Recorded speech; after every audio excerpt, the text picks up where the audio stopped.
This man murdered his mother in cold blood, shot her in the head, left her slumped over in her chair, door shut like she never existed. But that's not the worst part. Because that very same day, he murdered 4 more people.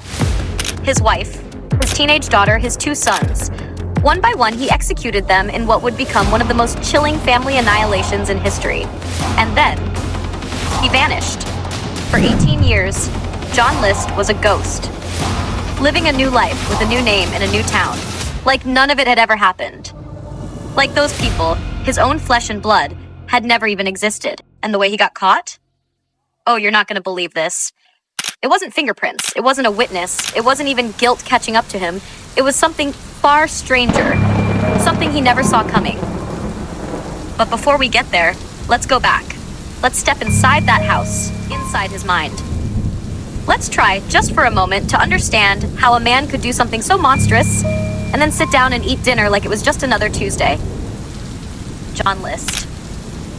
If you saw him on the street, you wouldn't look twice. He was the definition of unremarkable.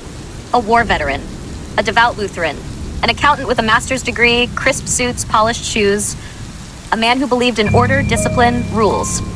But you know what I think? I think John List was terrified. Not of death, not of hell. He was terrified of failure. And that fear, that started young.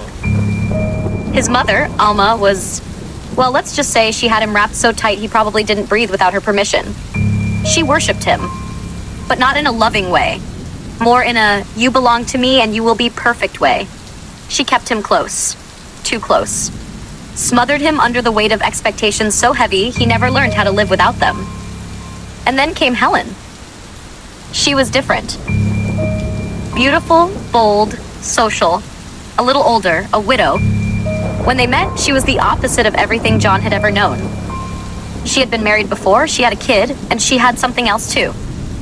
Syphilis. From her first husband. She didn't tell John right away. And by the time she did, well, the damage was done. The disease didn't just wreck her body, it got into her brain, and she changed. The woman he married, the one who had been so charming, so full of life, she became angry, bitter. Her mood swung from cruel to cold in an instant. She drank, she mocked him, called him not a real man. And John, he took it. Because what else was he gonna do? Divorce was unthinkable. Admitting he'd made a mistake, that wasn't an option. So he stayed, and then he lost his job. And let me tell you, for John List, losing his job wasn't just bad. It was unacceptable, so he didn't tell his family. Every morning, he put on his suit, picked up his briefcase, and left. Where did he go? Nowhere. Train stations, libraries.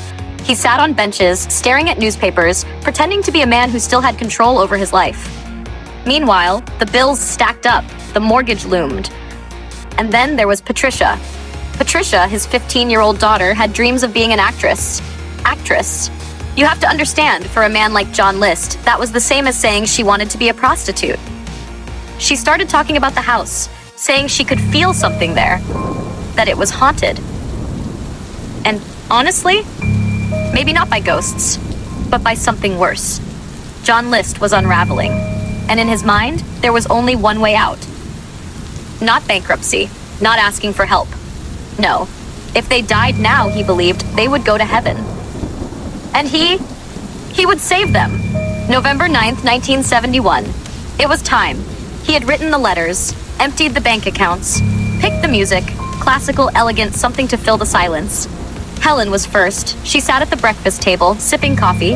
He walked up behind her, raised the gun, and pulled the trigger. She never even turned around. Then, his mother. He knocked on her door. She answered, smiling. He kissed her cheek like a good son. And then he shot her. She didn't die instantly. He had to shoot her again and again, until she was still. And then, he waited. Patricia came home next. She barely had time to ask Dad before he shot her. Then Frederick, then John Jr. Now, John Jr., he fought back. The first shot didn't kill him, neither did the second or the third.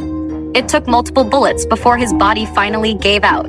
And then, John List didn't panic. He cleaned up. lined the bodies up neatly in sleeping bags. Except for his mother, he left her where she was, turned down the thermostat, set the radio to play religious hymns on a loop. Then he sat down and ate dinner, a cold sandwich, a glass of milk. Then, he locked the door and walked away. For 18 years, John List was a ghost.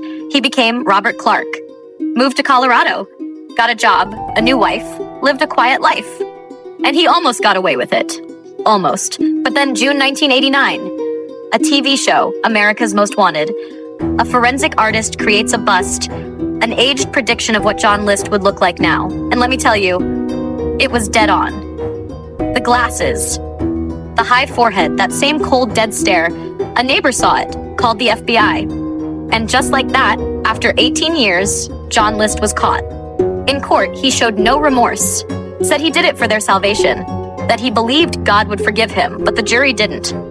5 consecutive life sentences. And in 2008, he died in prison. No final words, no grand confession, just gone. But the story, the horror, it lingers, like the echo of a gunshot in an empty house, like the smell that never really leaves, like the flicker of a light left on in a home where no one will ever return. John List thought he could erase his past, thought he could outrun his sins. But in the end, it wasn't justice that found him. It was time. And time never forgets.